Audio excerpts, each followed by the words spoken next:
जय हिंद। मैं धर्मेंद्र कुमावत। पादपों में लैंगिक प्रजनन चैप्टर अपन डिस्कस कर रहे हैं, 12th क्लास का सेकंड चैप्टर, और इसका परिचय अपन ने देख लिया था। पुष्प की जो संरचना है वो अपन ने डिस्कस की थी 11th क्लास के कुछ जो पॉइंट्स है उनको रिलेट करके। और आज के सेशन में अपन इस चैप्टर को मेनली स्टार्ट करेंगे, क्या है इसके अंदर क्या नहीं है, बहुत अच्छे से इसे अपन देखेंगे।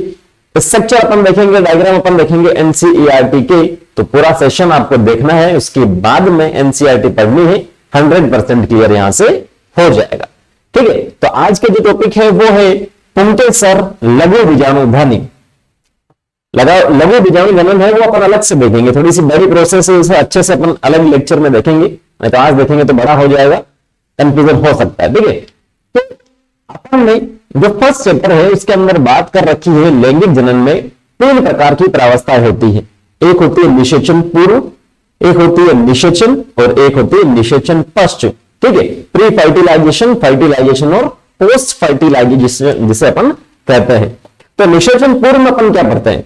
निषेचन पूर्व में चाहे तो मानव प्रजनन हो या पादपों में प्रजनन हो या जंतुओं में कोई समय भी हो, जहां पर भी लैंगिक प्रजनन आता है तो निषेचन पूर्व में जो लैंगिक संरचनाएं हैं नर और मादा की, ठीक है, उसका डेवलपमेंट कैसे होता है, कौन से स्टेज के बाद में जो युग्मक वगैरह बनता है वो किस प्रकार से ट्रांसफर वगैरह होते हैं, वो सब पढ़ते हैं निषेचन पूर्व में।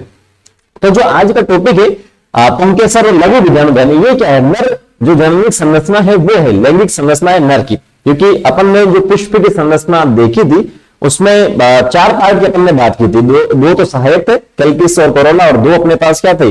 लैंगिक जो थे, जिसमें एक तो पुमंग था जिसे नर कहते हैं, और दूसरा जायंग था जिसे मादा के सेंस में अपन यूज में लेते हैं। ठीक है, तो जो नर वाला पोर्शन है पुमंग, बहुत सारे पुंकेसर से मिलकर बना होता है, ये लास्ट सेशन में अपन ने डिस्कस किया था। और पुंकेसर क्या है वो आज के सेशन में अपन यहां से देखते हैं कि किस प्रकार की इसकी स्ट्रक्चर है, किस प्रकार से आगे चलकर जो अपने पास पोलन ग्रेन है, ठीक है, परागगण है, वो यहां से बनते हैं, वो ही स्ट्रक्चर पुंकेसर है। ठीक है, तो पुंकेसर की अगर अपन बात करें, किसी भी पुष्प को आप बहुत ध्यान से देखेंगे तो स्टेमन या जो पुंकेसर की संरचना है वो कुछ इस प्रकार से आपको मिलेगी देखने को। ये आपके पास सिंपल सा हो जाएगा पुंकेसर।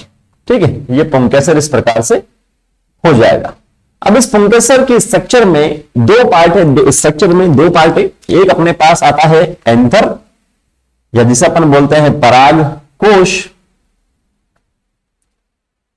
पराग कोश, और दूसरा अपने पास आता है तंतु, या जिसे अपन बोलते हैं इंग्लिश में फिलामेंट। दोनों शब्द इसीलिए यूज में ले रहा हूं मैं, क्योंकि नीट में जो क्वेश्चन पूछते हैं उसमें इंग्लिश वाली लैंग्वेज को ही वैलिड मानता है, अगर हिंदी में कोई करेक्शन होता है तो ये दोनों आपको ध्यान रखना है। एक अपने पास होता है एंथर, और दूसरा अपने पास क्या होता है? फिलामेंट। एंथर जो ये जो आपको स्ट्रक्चर दिख रही है, तो सिंपल सा स्ट्रक्चर में आप देख के बता सकते हैं कि ये क्या है। एक तो लंबा है साहब, ठीक है, लंबा पोर्शन जो आपको बताया जा रहा है वो आपके पास क्या होगा? तंतु होगा। ये छोटा सा सिलेंड्रिकल स्ट्रक्चर जो आपको बताया जा रहा है, सिलेंडर के जैसे, ठीक है, वो जो स्ट्रक्चर आपके पास है वो है अपने पास पराग कोश। कोश का मतलब कक्ष एक तरह से हो गया, पराग कण यहां पर होते हैं, बनते हैं, इनका डेवलपमेंट होता है, और यहीं से क्या होते हैं? बाहर यहां से निकल जाते हैं। क्लियर है इतना सा पोर्शन? ठीक है, तो ये अपने पास पराग कोश हो गया, और दूसरा अपने पास हो गया तंतु। अब ये जो तंतु का नीचे वाला जो समीपस्थ पार्ट है, कौन सा? समीपस्थ पार्ट है, ये आपके पास पुष्प है, और ये पुष्प कुछ इस प्रकार से होता है नीचे से, ठीक है, और यहीं से क्या निकलते हैं? ये एंथर निकलते हैं, बहुत सारे एंथर यहां से, सॉरी पुंकेसर यहां से निकलता है बहुत सारे, और यहां पर बीच में आपके पास क्या होता है? इसके बीच में अपने पास जो मादा वाला जो जायंग वाला पार्ट है, जिसमें स्टिग्मा, स्टाइल और ओवरी, वर्तिकाग्र, वर्तिका और अंडाशय मैंने आपको बताया था, वो कहीं होता है बीच में। ठीक है, तो ये जो आप देख रहे हैं यहां पर जो फिलामेंटों का जो समीपस्थ पोर्शन है, समीपस्थ का मतलब ये पास वाला, वो किससे जुड़ा होता है? वो आपके पास फिलामेंट का जो समीपस्थ हिस्सा है वो जुड़ा होता है थैलेमस से। पुष्प का ये जो नीचे वाला पार्ट है, पुष्प का नीचे वाला जो पार्ट आपको यहां से बताया जा रहा इसके लिए, तो इसे अपन क्या बोलते हैं? इसे अपन बोलते हैं थैलेमस। क्या बोलते हैं? थैलेमस। इसे अपन बोलते हैं, हिंदी में इसे अपन पुष्पासन बोल सकते हैं, हिंदी में इसे अपन पुष्पासन या पुष्प दल इसे अपन बोल सकते हैं, पुष्प दल। समझ में आ रहा? पुष्प प्लस आसन, आसन का मतलब जहां पर बैठते हैं अपन, तो पुष्प के जो सारे पार्ट लगभग इसी के ऊपर हैं, ठीक है। तो ये पुष्पासन या थैलेमस इसे अपन बोलते हैं। इसी से क्या होता है, पुंकेसर जो है उसकी संरचना है, जो नीचे वाला पोर्शन है फिलामेंट का समीपस्थ, ये समीपस्थ है और ये दूरस्थ है। दूरस्थ से आपके पास एंथर की ओर अगर बात करते हैं, जो एनसीईआरटी में नहीं गिवन है, अपने को समीपस्थ वाला पार्ट है जो फिलामेंट का समीपस्थ है, थैलेमस से यहां पर क्या होता है, जुड़ा हुआ होता है, ठीक है। ये सपोर्ट एक तरह से। फिलामेंट का ज्यादा कोई रोल अपने है नहीं इसके अंदर। मेन बात करते हैं एंथर की। किसकी बात करते हैं? एंथर की, जिसे अपन बोलते हैं परागकोश। तो जो एंजियोस्पर्म है, एंजियोस्पर्म जो है, क्योंकि पुष्पी पादपों में नहीं जन्म पड़ रहे, तो वो एंजियोस्पर्म की बात कर रहे हैं। तो एंजियोस्पर्म में, यहां लिख देता हूं मैं, एंजियोस्पर्म में आपके पास क्या होता है, ये जो परागकोश है, ये जो परागकोश है, ये होता है बाइलोब्ड। हिंदी साथ में लिख रहा हूं, बाइलोब्ड, या जिसे अपन बोलते हैं द्विपालित। क्या बोलते हैं? द्विपालित। मतलब इसकी पालियां कितनी होती है? 2। अगर इस चित्र को आप देखेंगे तो आपको यहां से समझ में भी आ रहा होगा कि यहां पर पालियां कितनी है? 2। पहली यहां से ये और दूसरी ये। वारी बस समझ में, पहली और दूसरी यहां से अपन देख रहे हैं साइड से, अभी ऊपर से नहीं देख रहे, अभी अपन साइड से देख रहे हैं। तो कितनी पालियां है? द्विपालित है, बाइलोब्ड संरचना है। पाली में आपको कंफ्यूज नहीं होना है, क्योंकि अब आगे अपन चलेंगे तो इसके भी सब 2-2 पार्ट यहां से अपन देखेंगे। आ रही बात समझ में? क्या देखेंगे? 2-2 पार्ट यहां से देखेंगे। कैसे? और उन दोनों पार्ट को अपन क्या बोलते हैं? वैसे ये एक पाली यहां पर है, या इसे मैं कुछ इस प्रकार से बनाता हूं, ये एक पाली और ये दूसरी पाली, द्विपालित हो गया साथी, ठीक है। कौन? परागकोश एंथर की अपन बात करें। और इसी द्विपालित में क्या होता है? 2 कोष अपने पास होते हैं। कितने कोष होते हैं? 2 कोष यहां पर होते हैं भाई साहब। ये एक, ये दूसरा। एक के अंदर 2 हो गए तो 2 के अंदर आपके पास कितने हो गए? ये आपके पास कुछ इस प्रकार से हो गए। तो एक पाली में 2 कोष थे, तो इसे अपन बोलते हैं द्विकोष्ठीय। क्या बोलते हैं? द्विकोष्ठीय। एक के अंदर, एक पाली में 2 कोष थे, 2 कक्ष कह सकते हैं इसे अपन, तो वो आपके पास हो गया द्विकोष्ठीय। तो टोटल अगर पूछा जाए कि एंथर में कितने कोष थे, तो अपने पास कितने कोष यहां पर हो जाएंगे?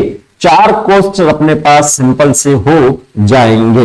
ये तो अपने को ऐसा देखने को लग रहा है कि यहां साइड से अपन देख रहे हैं, एक्चुअल में अगर इसकी लंबवत काट आप देखोगे, क्या देखोगे? लंबवत। तो यहां पर अपने को चतुष्कोणीय देखने को मिलेगा। अगर इसकी स्ट्रक्चर की आप बात करोगे तो यहां पर ये क्या होता है? चतुष्कोणीय होते हैं। अगर इसके चित्र को कुछ मैं इस प्रकार से बनाऊं, तो जैसे यहां आप देखेंगे तो ये कुछ इस प्रकार से, ये ठीक है, ये अपने पास हो गया। तो ये अपने पास पहली लोब इस साइड वाली हो गई है, ये वाली ये इस प्रकार, ये वाली यहां आ गई, और ये बीच में ये कोई लाइन है जिसे सेपरेट कर रही है, ठीक है। इस प्रकार से मैं समझा देता हूं आपको। अब यहां जो पहली है, ये पहला जो कोष्ठ है वो कुछ इस प्रकार से होगा, दूसरा जो कोष्ठ है वो कुछ इस प्रकार से होगा, तीसरा और ये चौथा। एक के अंदर 2 कोष्ठ है, ये पहला, ये दूसरा, ये तीसरा और चौथा, ठीक है। एक के अंदर 2 है तो 2 के अंदर अपने पास हो गए 4। और अब इसका अपन क्या देख रहे हैं? अनुप्रस्थ काट देख रहे हैं। इसका अनुप्रस्थ काट का मतलब ऊपर से आप इसे देख रहे हो, ऊपर से एक मार्कर और मैं देता हूं, इसे ऊपर से आप देख रहे हो। कैसे? ये देखो यहां पर। अभी आपको वहां से देखने में क्या लग रहा है? अगर आप वहां से देखेंगे, थोड़ा बहुत एडजस्ट कर लेना, क्योंकि आप तो पता चल ही चुका आपको। वहां से आप देखेंगे तो कितने मार्कर आपको दिख रहे हैं? कितने दिख रहे हैं? 2 दिख रहे हैं। तो ये आपके पास मान लो 2 पालियां हुए, समझने के लिए बता रहा हूं। अब मुझे क्या करना? ऊपर से देखना, और आप वहां से देख रहे तो मैं आपको क्या करूंगा? ऐसे दिखाऊंगा, ठीक है। यहां से आप देख सकते हैं, ऐसे देख सकते हो। तो अब आपको, पहले आपने ऐसे देखा था तो आपको 2 दिख रहे थे, अब आप ऐसे देख रहे हो ऊपर से। अरे ऊपर का मतलब मैं आपको वहां पे लाके दिखा नहीं सकता ना, ऊपर का मतलब साइड से आप देख रहे हो कुछ इस प्रकार से। तो अब आपको कितने दिख रहे हैं? अब आपको यहां से जो दिख रहे हैं वो कितने हैं? 4 आपके पास होंगे, मतलब एक के अंदर ही 2 हैं। अभी आप देखो, इसे फिर से समझा देता हूं मैं। अभी आपको जो है कितने दिख रहे हैं भाई साहब? अभी आपको 2 मार्कर यहां से दिख रहे हैं, ठीक है, 2 दिख रहे हैं। तो आपके पास क्या होता है? द्विकोष्ठीय, सॉरी द्विपालित आपको दिख रहा है। एक पाली ये, दूसरी पाली ये। अब ऊपर से आपको देखना, तो ऊपर तो मैं जा नहीं सकता यहां, तो मैं आपको यहां से दिखा रहा हूं ताकि आप समझो इसे। अब 2 के अंदर आप देखेंगे तो ये कितना दिख रहे हैं? कितने दिख रहे हैं? 4 दिख रहे हैं ना यहां से। एक पाली के 2 कोष चाहिए, दूसरी पाली के 2 कोष चाहिए, तो कितने हो गए यहां पर? 4 आपके पास हो गए। तो ये सिंपल सा आपको यहां पर क्या बताया जा रहा है? चतुष्कोणीय जो संरचना, 4 कोष्ठ आपके पास हो चुके हैं, और जो संरचना होगी वो क्या होगी? चतुष्कोणीय यहां पर हो जाएगी। आ रही बात समझ? क्लियर है इतना सा पोर्शन। द्विपाली होती है, चतुष्क कोणीय होती है संरचना, चार कोण इसके अंदर होते हैं, ये आपके पास लिख देता हूं मैं, टेट्रागोनल या चतुष्क कोणीय, ठीक है, इंग्लिश में टेट्रागोनल। क्लियर है, इतना सा क्लियर होगा मेरे हिसाब से। पुंकेसर में चतुष्कोणीय और द्विकोष्ठीय में आपको समझ में आ जाना चाहिए, द्विपालिक में आपको समझ में आ जाना चाहिए यहां पर, ठीक है।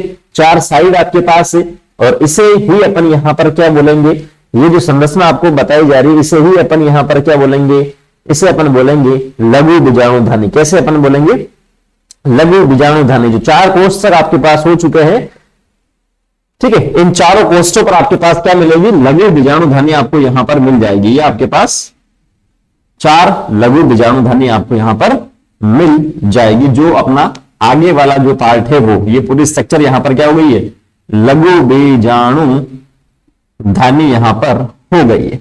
अब ये भी स्ट्रक्चर की बात करें ना, एंथर हुआ या जो भी पुष्प की बात करें, ये सेम इनके साइज की बात करें, ठीक है, तो वो अलग अलग, आप अगर 10 पुष्पों को लेंगे, 10 फ्लावर को आप लेंगे जो अलग अलग जाति के होंगे, तो इसमें भी आपको विभिन्नताएं देखने को मिल सकती है। हरी बात से सब में सेम नहीं होते हैं, ठीक है, इसमें भी आपको विभिन्नताएं देखने को यहां पर मिल सकती है। तो इसके आगे अपन चलते हैं, इतना सा समझ में आ गया हुआ तो इसे मैं यहां से हटा देता हूं, ठीक है। एनसीईआरटी तो आपको पढ़ना ही है यहां से, इसके बाद में सेशन को देखने के बाद में एनसीईआरटी को तो पढ़ना ही है।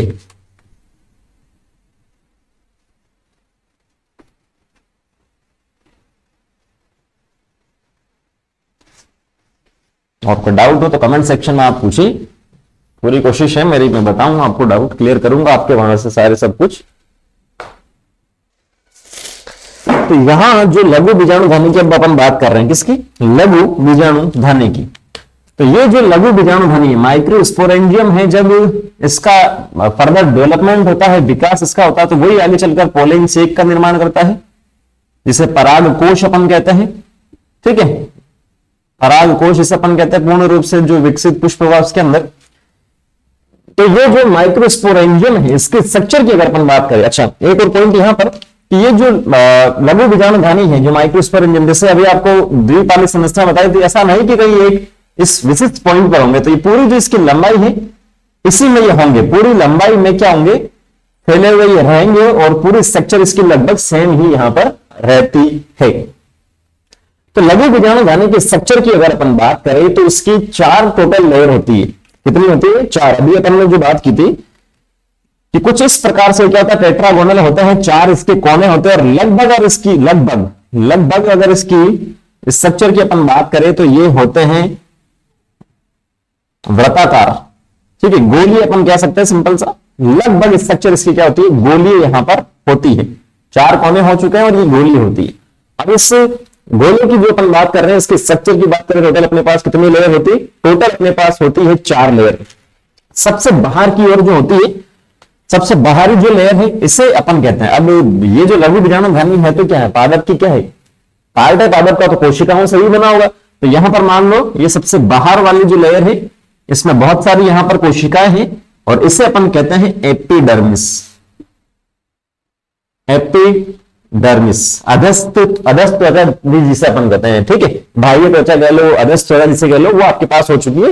एपिडर्मिस जो सबसे बाहर की ओर होता है उसे अपन क्या कहते हैं, एपिडर्मिस उसे अपन कहते हैं। ये आपको प्लांट एनाटॉमी में भी आप पढ़ते हो और यहां पर भी अपन इसे बोल रहे हैं, ठीक है, बाह्य त्वचा कह सकते हैं, एपिडर्मिस इसे अपन कह सकते हैं। अब इसके अंदर की ओर जो होती है लेयर, दूसरी जो लेयर यहां पर होती है, जैसे मान लो यहां मैं बताता हूं आपको, ये आपके पास जो है दूसरी सतह है, दूसरी लेयर है, कुछ इस प्रकार से ये पूरा आगे की ओर, मतलब चारों तरफ ही होती है, मैं इतना सा आपको बता रहा हूं, ठीक है।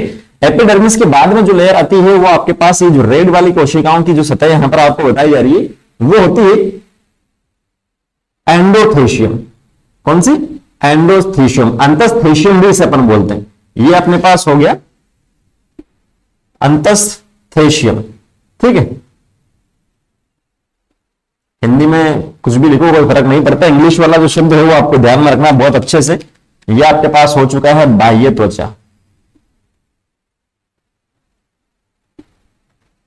इसके बारे में भी आपको हिंदी के एनसीईआरटी का भी डायग्राम आप देखेंगे तो वहां पर गलत लिखा हो मिलेगा आपको एपिडर्मिस का अंतःत्वचा इसको बता रखा, तो ये बहुत अच्छे से आपको ध्यान में रखना है। इसीलिए मैं बार बार कह रहा हूं इंग्लिश वाली एनसीईआरटी आपको पढ़नी ही पढ़नी है, नहीं तो यहां से दिक्कत हो सकती है। ठीक है, तो एपिडर्मिस हो गया, एंडोथेलियम हो गया, दूसरी जो लेयर है वो। अब तीसरी लेयर की अगर अपन यहां पर बात करें तो तीसरी लेयर में वापस से बना देता हूं, इसे मैं ब्लू कलर से बना देता हूं। ठीक है, ये तीसरी लेयर आपके पास कुछ इस प्रकार से, ये कोशिकाओं की तीसरी लेयर है ये आपके पास। और तीसरी जो लेयर होती है वो एक सिंगल लेयर नहीं होती, वो बहु मल्टी लेयर्स होती है, वहां पर एक से ज्यादा लेयर वहां पर होती है। ठीक है, ये आपके पास तीसरी जो है वो क्या होती है, एक से ज्यादा लेयर यहां पर होती है। क्लियर है? और इसे अपन यहां पर कहते हैं मध्य सतह या मिडिल लेयर्स, मिडिल लेयर्स, बीच की जो लेयर्स है वो आपके पास। अब ये तो हो गई अपने पास कितनी लेयर हो गई, 3 लेयर यहां पर अपने पास हो गई। ठीक है, और इन तीनों की अगर अपन बात करें, ये मध्य होगी जो एक सभी के मिडिल लेयर्स यहां पर मैंने लिख दिया, ऐसा आपको समझ में आ जाएगा। ये जो तीनों है बाहर की जो तीनों लेयर्स आपको बताई गया है, जिसमें एपिडर्मिस आ रहा है, बायोटोटल इसमें एंडोथेलियम आ रहा है और मिडिल लेयर आपके पास आ रहा है। बाहर की ये तीनों है, ऐसा नहीं बोलोगे ये बीच की और ये उससे अंदर की, बाहर की तीनों, मतलब एक अंदर की और यहां पर बची हुई। इनका काम क्या है, इनका काम है सिंपल सा प्रोटेक्शन, सुरक्षा प्रदान करना। क्या करना, सुरक्षा प्रदान करना, पहला काम आपके पास ये होगा। और दूसरा क्या होगा, जो पराग कोश यहां पर आपके पास है, क्या ये यहां इसके अंदर आप देखेंगे जो यहां पर पराग कण बनेंगे, वो जो पराग कण है उसका क्या करना, यहां पर स्फुटन करना, डाइसेंस करना, लाइन ऑफ डाइसेंस। यहां पर एक चित्र आपको एनसीईआरटी में और यहां पर दे रखा है, जैसे कुछ इस प्रकार से छोटा सा चित्र आपको दे रखा है, ये ऐसा। ठीक है, ये ऐसा कुछ, तो इसके बीच में एक लाइन आपको बता रखी है जिसे कहा गया लाइन ऑफ डेहिसेंस, हिंदी में यही लिखा गया है। इसका मतलब मैं आपको बता देता हूं, लाइन ऑफ डेहिसेंस का मतलब होता है जो स्फुटन है, विस्फोटन में बोलने वाला था, स्फुटन जो है वो लाइन, मतलब यहां से जब डेवलपिंग पोलन जो डेवलप्ड जो पोलन है, मतलब जो परागकण पूर्ण रूप से विकसित हो चुके हैं, उनको बाहर भी जाना होगा, नर से मादा की ओर तो आपको जाना पड़ेगा, तभी तो निषेचन होगा, वो अपन बाद में देखेंगे कैसे जाता है। तो ये उससे पहले जो बाहर निकलते हैं, स्फुटन जो होता है वो लाइन जो यहां पर जहां से निकलते हैं उसे अपन कहते हैं लाइन ऑफ डेहिसेंस। ठीक है, तो ये जो तीनों लेयर है बाहर वाली, ये एक तो सुरक्षा प्रदान करती है जब भी पोलन ग्रेन का निर्माण हो रहा है परागकण का, और दूसरा ये क्या काम करेंगे, स्फुटन में मदद करेंगे। तो वो 3 लेयर। ठीक है, इन 3 लेयर को कुछ इस प्रकार से अपन ने बता दिया, ये बाहर वाली, फिर रेड, फिर ब्लू। अब सबसे अंदर वाली जो लेयर आपके पास होती है, सबसे अंदर वाली, सबसे अंदर वाली, वैसे तो यहां पर यहीं तक अपन देख लेते इसे, चलो ठीक है कोई बात नहीं। सबसे अंदर वाली जो लेयर है वो कुछ इस प्रकार से होती है, ये यहां पर पूरी होती है, वैसे तो कोई दिक्कत नहीं है। यहां बीच में स्पेस होता थोड़ा सा, मैंने कंटिन्यू आपको बता दिया तो आप लोग समझ जाइएगा यहां पर। ठीक है, क्योंकि 4 जो है कोने पर है, ये मैंने कंटिन्यू बता दिया, तो इसमें आप कंफ्यूज ना हो, है ना। तो ये सबसे अंदर वाली जो लेयर आपके पास है, ये आपके पास है, इसे अपन कहते हैं टेपिटम। हिंदी में भी टेपिटम कहते हैं और इंग्लिश में भी टेपिटम ही कहते हैं। अब इस टेपिटम की एक बहुत अच्छी खासियत है, यहां पर यहां जो कोशिकाएं हैं इस टेपिटम की, एक कोशिका अगर मैं यहां पर आपको बताऊं तो एक तो ये क्या करती है, जो डेवलपिंग पोलन है, क्योंकि अंदर की ओर ये कुछ इस प्रकार से जो स्ट्रक्चर मैं आपको बता रहा हूं, अगर इसका छोटा सा डायग्राम अगर अपन यहां पर देखें तो इस प्रकार का डायग्राम है। ठीक है, और यहां ये आपके पास पोलन ग्रेन का निर्माण होता है, बाहर की ओर ये चारों लेयर है, यहां से ये 1 2 3 4, तो अंदर वाली है टेपिटम, सबसे अंदर वाली जो है वो है टेपिटम। तो ये जो डेवलपिंग पोलन यहां पर होगा, ठीक है, डेवलपिंग जो पोलन होगा उसको क्या करता है, पोषण प्रदान करता है। ये टेपिटम क्या करता है, परागकण या जो विकासशील परागकण है, विकासशील परागकण जो है, परागकण को पोषण ये प्रदान करता है। ठीक है, बिना पोषण के तो वो आगे बढ़ ही नहीं पाएगा बेचारा। ठीक है, पराग विकासशील जो परागकण जो अंदर की ओर यहां पर होगा उसको क्या करेगा, पोषण प्रदान करेगा। अभी एक साइड में मैं आपको चित्र बताता हूं जिससे आपको समझ में आएगा। ये बाहर वाली एपिडर्मिस हो गई, उसके बाद में ये आपके पास कौन सी हो गई, उसके बाद में आपके पास रेड वाली कौन सी हो गई, एंडोथीशियम हो गई। उसके बाद में आपके पास कौन सी हो गई, ये मिडिल लेयर, जो बीच वाली जो लेयर है वो आपके पास हो गई। और सबसे अंदर जो है वापस से जो ब्लैक कलर में अभी मैंने आपको बताई वो कौन सी हो गई, ये आपके पास हो गई कुछ इस प्रकार से टेपिटम हो गई। ठीक है, पहली, दूसरी, तीसरी, चौथी, 4 लेयर हो गई। और इसके अंदर आपके पास क्या है, जो भी परागकण का विकास हो रहा है यहां पर, उसको ये टेपिटम क्या करेगी, पोषण प्रदान करेगी। क्या करेगी, पोषण प्रदान करेगी। इस टेपिटम की एक और खासियत है कि इसके अंदर सघन कोशिका द्रव्य होता है। इनकी जो कोशिका होती है उसमें क्या होता है, सघन कोशिका द्रव्य होता है, डेंस साइटोप्लाज्म होता है और एक से अधिक न्यूक्लियस होता है। केंद्रक इसके अंदर क्या होता है, केंद्रक एक से अधिक होता है। अब ऐसा क्यों होता है एक से अधिक, ये आपको सेल वाले चैप्टर से रिलेट करके आना चाहिए, कोशिका विभाजन वाले में। और जब मैंने वो पढ़ाया था तब भी बताया था, ठीक है। मल्टीपल न्यूक्लियस जो है कैसे बनते हैं, नॉर्मली अपन वो बात करते हैं कि पहले जो है केंद्रक का विभाजन होता है, उसके बाद में जो सारी चेंजेस है, जैसे प्रोफेज, मेटाफेज, एनाफेज, टेलोफेज आप पढ़ते हो, तो क्या होता है, केंद्रक का विभाजन होता है, वो कैरियोफेज होता है, कैरियोकाइनेसिस जिसे अपन कहते हैं केंद्रक विभाजन। उसके बाद में क्या होता है, साइटोकाइनेसिस, कोशिका द्रव्य का विभाजन होता है। अब अगर ये एक से कोशिका है आपके पास, इसके अंदर एक न्यूक्लियस है, पहले एक केंद्र का विभाजन हो गया, एक से दो बन गए, अब इसका कोशिका द्रव्य का विभाजन नहीं होगा तो क्या होगा, ये आगे चलकर 2 से 4 केंद्रक बनाएंगे, 4 से 8 बनाएंगे, तो ऐसे बनाते रहेंगे। तो इसीलिए यहां पर क्या होता है, केंद्रक जो है एक से अधिक यहां पर होता है और सघन कोशिका द्रव्य होता है। केंद्रक एक से अधिक क्यों होता है वो आपको समझ में आना चाहिए, सेल वाले चैप्टर में वो डिटेल से मैंने पढ़ा रखा है, ठीक है। तो बाहर की जो तीनों लेयर है वो सुरक्षा प्रदान करती है, प्रोटेक्शन, दही सेल्स में मदद करती है, स्फुटन में मदद करती है, और अंदर की जो सबसे अंदर मोस्ट लेयर है जिसे कहते हैं टेपिटम, वो क्या करती है, विकासशील परागकण को पोषण प्रदान करती है। और यहां जो है सघन कोशिका द्रव्य होता है और साथ साथ में क्या होता है, एक से अधिक केंद्रक इसके अंदर देखने को मिलता है। अब एक और सवाल आपके दिमाग में यहां से आना चाहिए कि साहब ये जो अंदर परागकण बने हैं, क्या इनको भी बनाने वाला कोई होता है या बस ऐसे हवा में से आ जाता है उड़ के?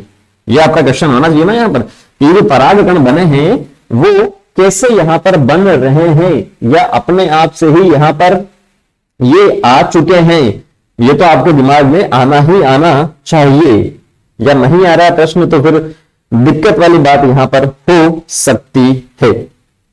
आ रही बात समझ में? तो इसका भी अपने पास जवाब है, इसका भी अपने पास जवाब है। ये जो एंटर है, जो परागकोश है, जब यंग अवस्था में होता है, क्या होता है, यंग अवस्था में है, अभी पूर्ण रूप से परिपक्व नहीं हुआ है ये, तो इसके अंदर क्या होता है, टेपिटम के अंदर जो होता है कुछ कोशिकाएं होती है जिसे अपन कहते हैं समजात कोशिकाएं। क्या ये कोशिकाएं मैंने बनाई है अंदर, जैसे टेपिटम है ना यहां पर, इसके अंदर मैंने बनाई है कुछ कोशिकाएं जिसे मैंने कहा है समजात कोशिकाएं। समजात कोशिकाएं मतलब ये जो सारी कोशिकाएं वो क्या है, सम है, समान है। अरे सम है, समान है, ये आपको सिंपल सा ध्यान में रखना, सम है, समान है, जिसे होमोजीनस भी अपन कहते हैं, होमोजीनस सेल। होमोजीनस सेल मतलब समान प्रकार की जो कोशिकाएं वो इसके अंदर होती है। और ये जो होमोजीनस कोशिका है, ये आपको ध्यान में रखना, लघु बीजाणु धानी की स्ट्रक्चर अपन पढ़ रहे हैं, और इसी से आगे आएगा लघु बीजाणु जनन, और वो यहीं से आएगा। टेपिटम के अंदर आपके पास क्या होता है, समजात कोशिकाएं होती है, समान प्रकार की कोशिकाएं होती है, इसमें अलग कुछ भी नहीं होता है, ठीक है। और उसी से क्या होता है, आगे चलकर परागकण बनते हैं। अब ये जो समजात कोशिकाएं आपको बताई जा रही है, कोशिकाएं जब मिलती है, बहुत सारी कोशिकाएं जब मिलती है तो क्या बनाती है, उत्तक बनाती है। क्या बनाती है, उत्तक यहां पर ये बनाती है। और इस प्रकार का जो उत्तक होगा जिसके अंदर समान प्रकार की कोशिकाएं होंगी, उसे अपन बोलते हैं स्पोरोजीनस टिश्यू। स्पोरोजीनस टिश्यू या उत्तक इसे अपन कहते हैं। स्पोर का मतलब क्या होता है, बीजाणु। स्पोर का मतलब क्या होता है, बीजाणु, और जीनस जो आपके पास लिखा है, ठीक है, वो उत्पादन करना, एक तरह से अपन कह सकते हैं उत्पन्न करना है, उत्पादन करना। तो बीजाणु का निर्माण करना, जीनस का मतलब निर्माण करना, लिख दो, उत्पादन से अच्छा ज्यादा सही रहेगा। बीजाणु का जो निर्माण करने का जो उत्तक है या जो कोशिकाएं है वो आपके पास स्पोरोजीनस टिश्यू है, ठीक है।